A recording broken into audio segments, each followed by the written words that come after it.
कराची में गहरे बादल छाए हुए हैं और मुख्तलिफ इलाकों में वक्फे से बारिश का सिलसिला जारी है और मौसम भी बहुत बेहतर है। इस पर हम बात करेंगे डॉनिस के रिपोर्टर खावर हुसैन से। खावर, बताइएगा कराची में बारिशों की क्या सूरत हाल है और महकमे मौसमियात ने क्या फोरकास्ट की है? बारिशों का ये सिलसिला कब तक जारी रह सकता है?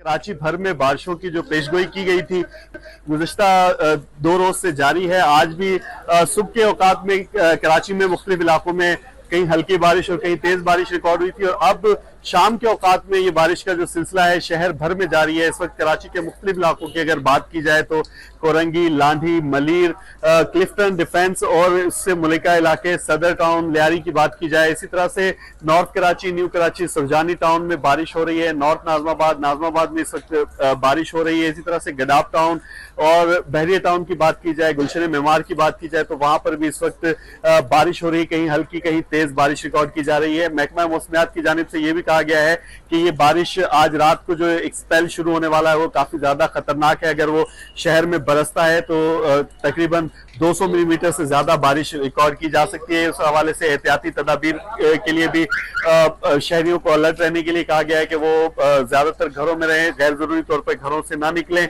और एहतियाती तदाबीर इख्तियार करें, क्योंकि ये जो स्पेल जो खासतौर पर रन ऑफ कच्छ में एक जो डिप्रेशन क्रिएट हुआ है और हवा का जो कम दबाव है उसके नतीजे में शदीद बारिशें सिंध की साहिली पट्टी पर हो सकती है। खासतौर पर कराची, थरपारकर, मिठी और दीगर जो साहिली इलाके हैं सिंध के, वहां पर हैवी बारिश हो सकती है। जी, साहिलों में हैवी बारिशें होंगी। बहुत शुक्रिया खावर, आपने अपडेट किया।